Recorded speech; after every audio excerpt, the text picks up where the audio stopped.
So tonight I actually ventured outside of my house and I went to UCLA and I saw two films in their Dorothy Arzner retrospective. Tonight was actually the opening night. They're showing all kinds of films by director Dorothy Arzner, who was one of the only women to work in this classical Hollywood studio system and still holds the record for most films made within the studio system, having completed 16 films, I believe. No other female director has made that many working within the Hollywood studio system. She stopped making films in 1943. That's, what is that, like 80 years of nobody being able to make that many films within the studio system? That's not good. That said, Dorothy Arzner is amazing. I've seen a handful of her films. I'm planning to go to several at the UCLA because they're great. So we saw The Wild Party, which is from 1929, stars Clara Bow. Dorothy Arzner is credited with creating the boom mic for this film. It was Clara Bow's first talkie.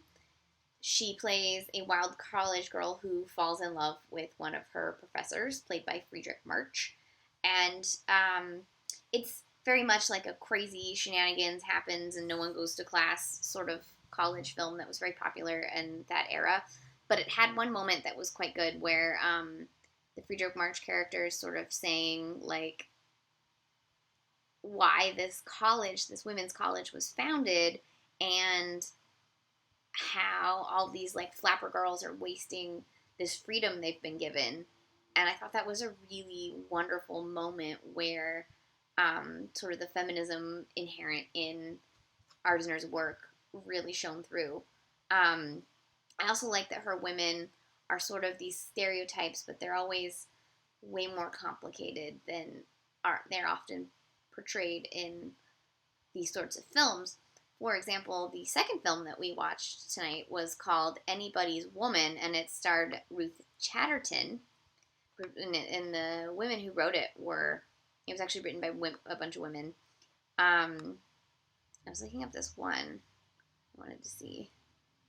She's from Missouri. Okay, so it had a lot to say about both the respect that people should have for women, but also the way immigrants in this country are treated.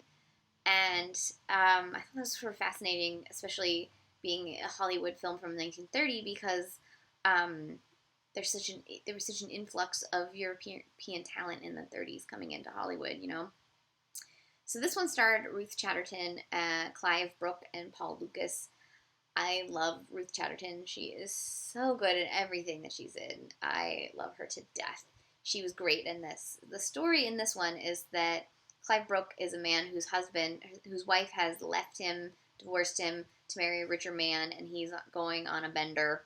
And he's found himself in kind of a cheap hotel, and he ends up accidentally, sort of drunkenly, marrying a out-of-work showgirl that he defended at one point but doesn't remember, although she remembers him, kind of. And you think it's going to be another sort of gold digger sort of movie, but it's taking that that cliche of the, like, upward mobile gold digger, you know, not a lady type girl, and showing that they're people and they're not all these, like, horrible like leech type people, and that often the rich women are as bad as the stereotype of that kind of girl, you know. And I thought that was sort of a really fascinating flip on what you often see with these, like, sort of characters in this era. And it's surprisingly, you know, 1930, and yet so wonderfully prescient. My cat is just destroying a towel off camera. She's just chewing on it. Luckily, it is her towel, so it's fine.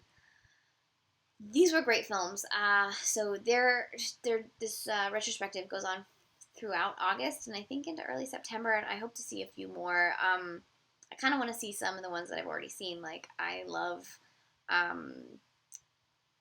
Merrily We Go to Hell. It's Sylvia Sidney and Friedrich March, and it's amazing. And then there's a great French haute tone Joan Crawford one called The Bread War Red that I would really like to see.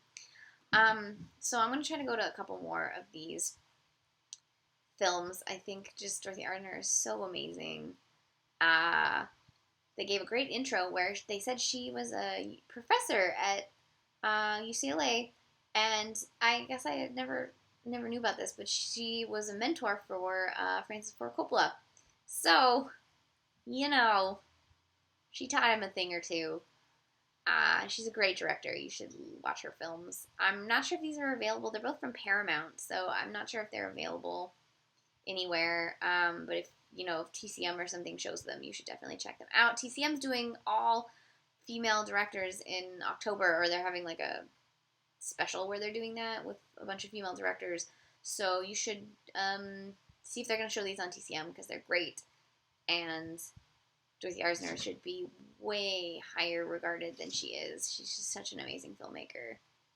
I loved these films, and it was just a delight to get to see them on the big screen and to see a classic film again. Haven't seen very many this year. I love classic cinema.